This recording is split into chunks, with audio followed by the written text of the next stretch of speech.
Hi, I'm Brittany And I'm Jamie. with Campus, and we're live in the Haven. Today we have the gorgeous and proficient icon, better known as Shug from the Color Purple, or Miss Helen Patterson from Being Mary Jane. Please welcome Miss Margaret Avery. Thank you for joining us.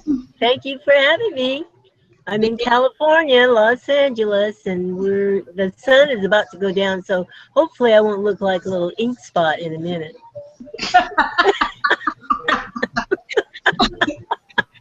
Okay, we're going to start off with quick fire, just a quick game to get to know you better. So here we go. What is your favorite meal to cook? Boiled eggs. All I have to do is worry about getting back before the water gets out, and I don't really get back soon enough too many times, but my pots kind of look like it. What I have to remember is that when the water's boiling, I have to stay in the kitchen. Don't get distracted. But I love boiled eggs because it's easy, but it's your protein. All you have to do is add just a little bit of seasoning, and you got it. Good. And where do you go or look to find solace, comfort, or peace of mind? Besides sucking my thumb, I think just any quiet place, because I'm on the road a lot, and if I can just find a quiet place and just kind of meditate. Are you into transcendental meditation? I learned it back in the 70s. And in 20 minutes, you feel like you've had a 2-hour nap. Ooh, wow. It's really great. We need to try it. When you were 21, name one thing you wish you knew then that you know now. When I look at pictures of how I looked back then, I was good looking. Shoot, if I'd known I was that good looking, I'd have married somebody with some money. Yes.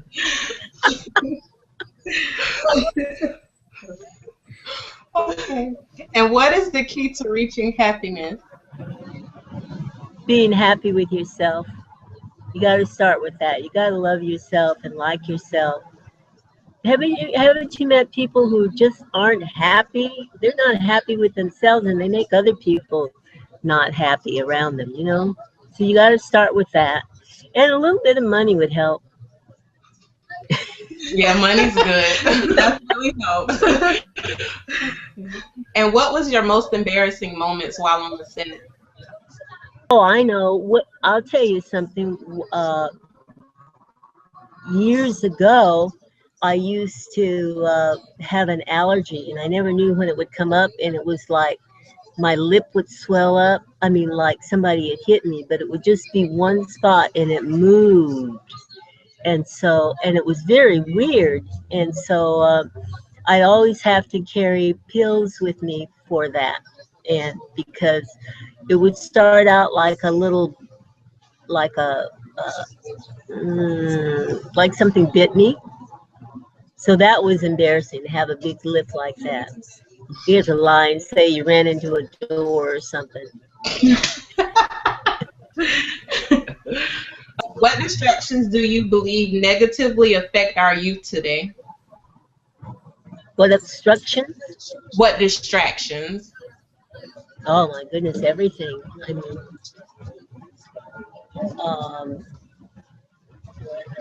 mean, we have all kinds of distractions. Just of what we read or don't read, the news. I mean, if anybody watches it, I think what people wear, we're so into that rather than who people are and what they're about. And I guess, and then even myself, wearing wigs all the time, it's almost as though I don't know what my own hair looks like. We're all into extensions and this and that. It's gotten to the point where you don't look right in your own stuff. Oh, I see she has her good stuff. Both of you are wearing your own hair, right? Yes, ma'am. No, don't lie now. I am. She's not. See, I caught you. You see what I mean? Now, if you wore your own hair, would you feel comfortable? And that's the thing. We have to know, is it for convenience or is it just because we don't trust our own look anymore. Right. But anyway, but I'm kind of like lucky because Helen Patterson on Being Mary Jane, all she does is wear wigs. So I kind of get away with doing that in real life. And how did growing up in San Diego help shape your success? I got out of it. I got away from there. And the reason I say that is because at that time, San Diego back in the 50s was super, super conservative. It's a Navy town, not so much anymore, but at that time it was a Navy town. And everyone who had their prejudices that came into San Diego and loved it and stayed, infiltrated the environment with that same kind of cultural feeling. And so there's a lot of racism, and I didn't notice that until I got into like junior and senior year of high school. So after that, as soon as I could, I left and went to Northern California, and that kind of shaped my career. It started to shape who I was going to college and being just more progressive. Fill in the blanks. People should be more blank and less blank. People should be more blank and less blank. Maybe more truthful, but polite. People don't want to hear the truth, though, do they?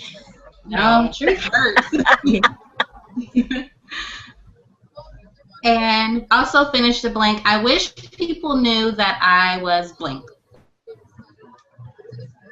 I wish people knew that I was really a white woman. No.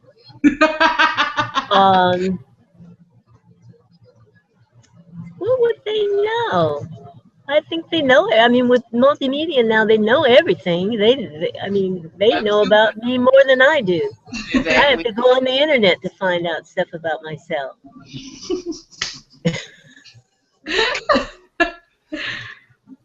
They know my birthday. They know where I grew up. Everything.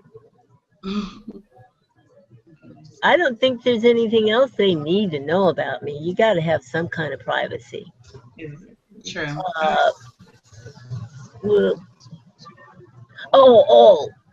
People should know that I can do a little bit of hip hop.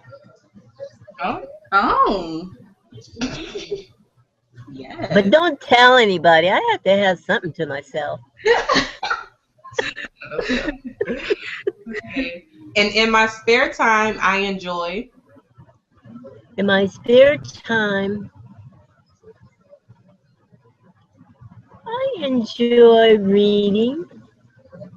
I like reading plays, new plays. What's your favorite? My favorite play? Yes, ma'am. Well, I just did Gin Game in Shreveport last year, and I understand Cicely Tyson and she's going to be doing it with James Earl Jones on Broadway. Now that's what I would have loved to have been able to do. It's a great play. And I encourage anyone to go and see it. It's a lot of fun. Just a two character play. But you really laugh a lot. They're going to be brilliant. I can't imagine. It's going to be awesome. Okay. And the best piece of advice I've ever given was to?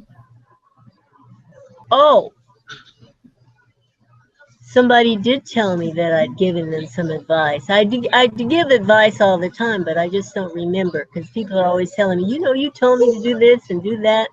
But one day I was actually walking from church, and this girl, she called me. I was going to my car, and she says, Miss Avery.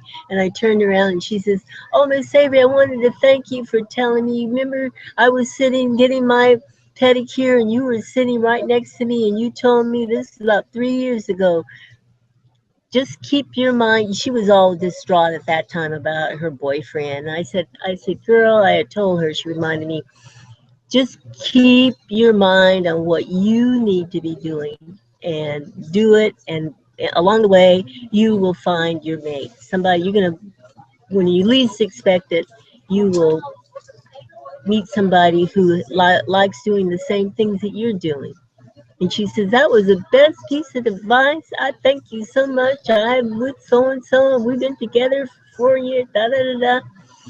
I said, shoot, I wish I could follow my own advice. Well, you should feel good about that. That was nice. Thank you so much for playing Quickfire with us. Okay, now we're going to get to the interview questions. Oh, okay. How has the availability of more mainstream roles changed over time? Well, I mean, everybody's seen Empire and Being Mary Jane. We didn't have those kind of shows back in the time that I was starting out in the business.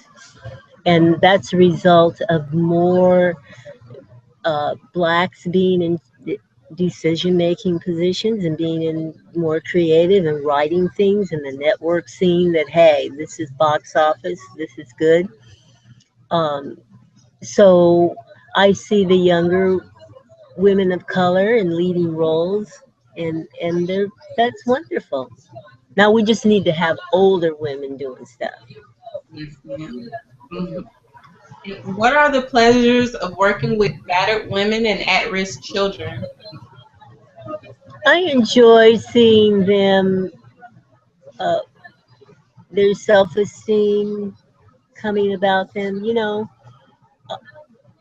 it's very sad to see a person who doesn't believe in themselves or is too afraid to step out to trust themselves. And a lot of battered women are caught in that situation, being afraid to go it alone.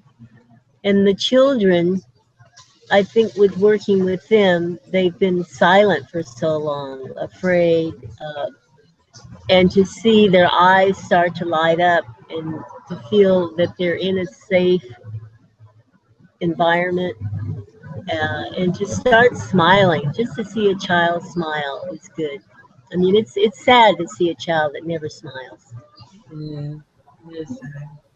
It's stated that you were inspired by Sidney Poitier, Diane Carroll, and the iconic I Have a Dream speech. When was the turning point that you knew teaching was no longer your desire and acting was your passion? I think when all of that happened, when I saw that those three people were doing what they did. So at that time I was teaching school, and I felt, you know, I better, if that's really my passion, maybe there's hope for me to do this. And so I left Oakland, my full-time teaching position, and went to Los Angeles to get into film. And you're honored and privileged to work alongside the greats such as Clint Eastwood, Van Dyke, Mary Tyler Moore, Red Fox, and Richard Pryor, to name a few. Who kept you laughing the most? Now you know who kept me laughing the most. I'm sure you heard of the fantastic Richard Pryor. I mean, he, at that time, you both are too young to know, but he had albums at that time that were super comedic. People of my age, we listened to those albums over and over and over again. It was just always so funny.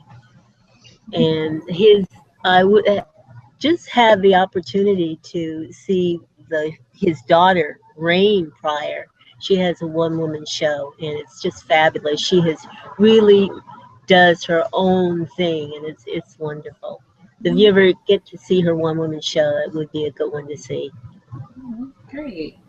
And let me just tell you this: that when I worked with Richard on Which Way Is Up, all of that was practically improvisational. There was no script. I mean, we used the script as a guideline, but he was so spontaneous.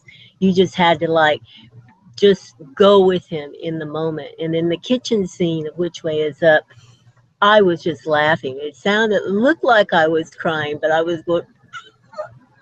It was just so funny. Oh, I love that man. Oh, What is some memorable advice that one of your colleagues gave you on set? On set. I used to work with a lot with David Jensen on his show, the late David Jensen, and he was commenting. I had a recurring role on Harry O. That was a show back in the 70s, and he said, "Loosen up, just loosen up." And I thought about that. I didn't understand what he meant, but I think that helped me a lot with my acting.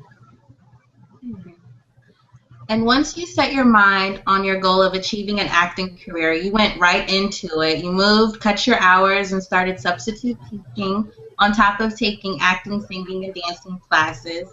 Were you scared to make the big career and lifestyle change? Oh, absolutely, because I grew up in poverty. I mean, I was a single child with a single mother, and times were very hard. I mean, she made very little money, and I grew up in the naval housing ghetto in San Diego. So to have a decent paying job, full time security, and to leave that for insecurity and not knowing anyone in Los Angeles. When I told my principal that I wouldn't be back the following year, I absolutely boo-hooed because it was such a scary decision for me. But I had to pursue my passion. what is your advice for people who have figured out their passion and purpose but don't know where to begin to fulfill it? I think that's how it is in many cases. Even with me now, I want to go to another level, and I'm not really sure how to do it, but you've got to like pursue it. Brain search. But for acting, I always tell people that they've got to have some way of supporting themselves. You can't just jump out there with no support financially, and also be trained. You've got to do that so that when you get a shot, you don't blow it, because people have memories. If you're bad, they remember forever. So did I answer it? Yes, ma'am. Thank you. How has prominent writers, directors, and producers such as Shonda Rhimes, Mara Brock-Akil, Tyler Perry, and Spike Lee help attribute to your inspiration and your success? With Spike Lee, I never got a chance to work with him. And he usually uses actors on the East Coast. But it's just obvious with Mara Akil bringing Mary Jane to the screen, and The Game, and Girlfriends. And she's done all kinds of things. And look at Chandra, though, how people have just blossomed, and how her writing and her TV work has crossed over. It's not just a black project. It's like music. It's crossed over. Film has been very slow to do that. Higher education is important to you. As you have a BA in education from San Francisco State University and a Master's of Psychology degree from Phillips Graduate Institute of Southern California, did you always know you were going to go to college? I always wanted to go to college. My mother didn't. I don't think she graduated from high school, because she was the oldest of 13, and she always had to take care of the kids. So she instilled in me, you've got to get your education. That's the one thing no one can ever take from you.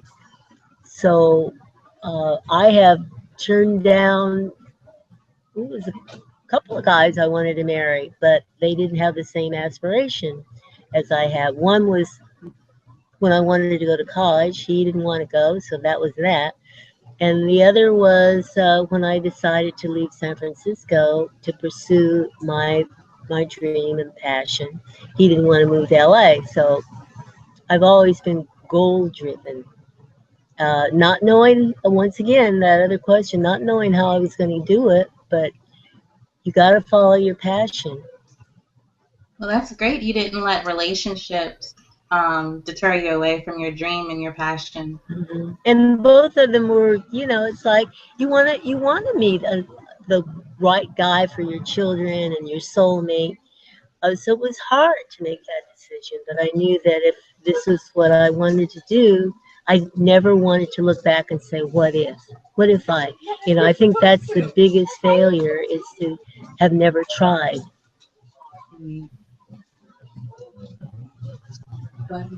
Okay, what made you go back to college and obtain a master's degree at the young age of 50? Yeah, I got bored with showbiz, only talking about showbiz, only reading showbiz magazines, and I just wanted to go back to school. And I didn't know that it would be psychology. It just turned out that that was a school that allowed me to go all day on Saturdays. And then the next thing I knew, I thought I would just go a year, and I learned so much about myself and what was making me tick. And then there was the second year, and then the next thing they were saying, well, if you want to get a master's, you got to see clients. And I thought, oh my God. But it turned out to be wonderful for me because my age and the wisdom that I did have and experience, my experience in acting. I could read body language with a client. I was a good listener. Things that you do acquire with acting and with experience in life. So I turned out to be a pretty good therapist. Wow, that's wonderful. What about the human mind interests you the most? What about the human mind interests me the most? I think now that I'm older and memorizing is more challenging, which I'm no longer embarrassed about, because once Meryl Streep announced that it took her longer to memorize, I said, oh, okay, I guess I'm in good company. But I think when you say the human mind, I think, what makes the memory stronger or weaker. I'm interested in that. And with people are living older and older now and coming down with Alzheimer's and dementia, I wonder, what is that about? Would you happen to know? No, ma'am. I would like to know. I wish you did. My grandmother has Alzheimer's, so. My grandfather just passed from it, so yeah. So, and you wonder, what is that? And I've noticed people with dementia, the personality starts to change. They're not the same. Did you experience that? I experience it all the time. Mm-hmm. So I think if I were to take time out to study again, that's what I would like to study, the brain. And hey, thank you for asking that question. You're welcome. What is your advice to the youth that feel college may not be for them? Well, college was instilled in me. I mean, I was just going. That's something I wanted to do. But college may not be for everyone. I think they should know what they're interested in and just go into that field. Try to work with somebody who's doing what it is they like to do. Get their internship training and go for it, because what really gets you is being interested in what you're doing.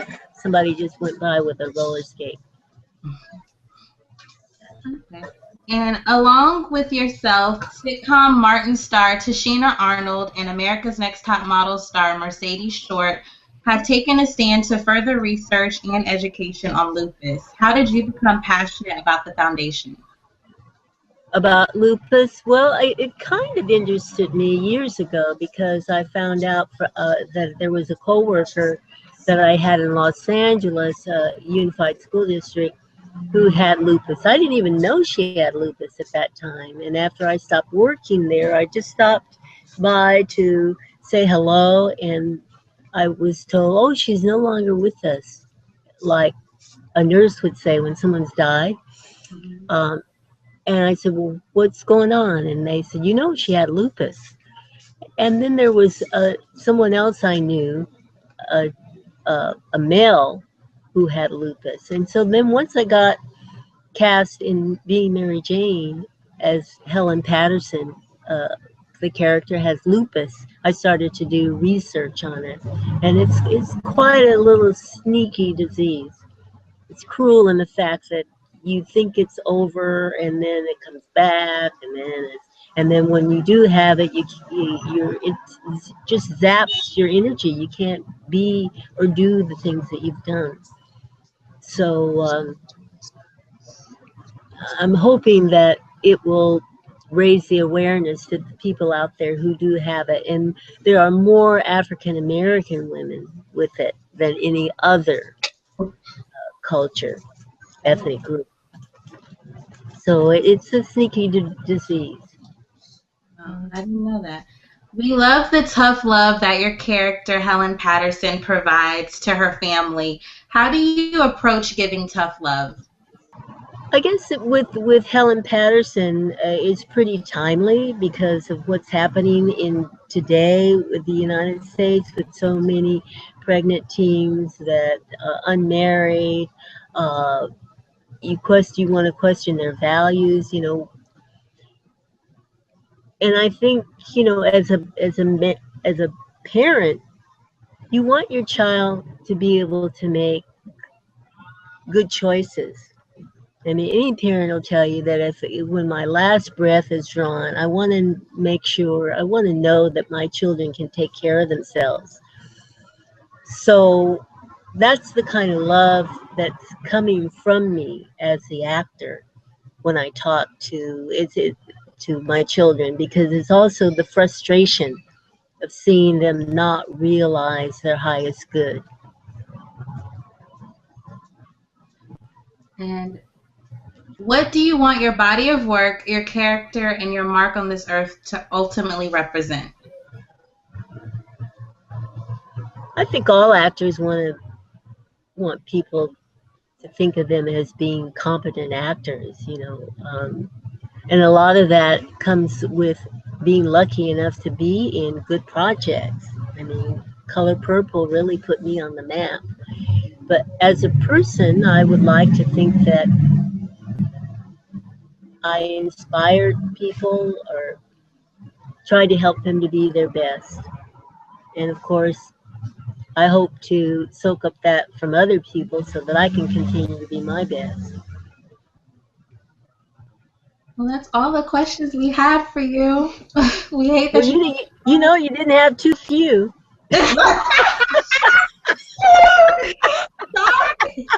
We're sorry. We had to take advantage of the opportunity. Yes. I don't know who had a better time, me or you. We definitely did. We learned so much from you. Yes. So much. Well, thank you. So when are you going to air this? We're going to air this probably the last week in September. Okay. But we'll email you and give you a copy of it and let you know the exact date that it will air. Okay. Because Mary Jane is going to be... Oh, you got to let people know my Instagram. Oh, we will. I'm trying to get Margaret Shug Avery, SHUG, because I'm trying to get followers. Young people don't know I'm on Instagram. Okay, we can help you with that. We'll help you with that. Please, I really need my numbers. Yes, ma'am, we will. Okay, now don't just say it. You got to do it. Yes, we will. We definitely will. Or you when you start doing it, you contact Ivan, because I'm gonna look and see if my numbers are going up. We will. We'll email him and let him know everything. Okay.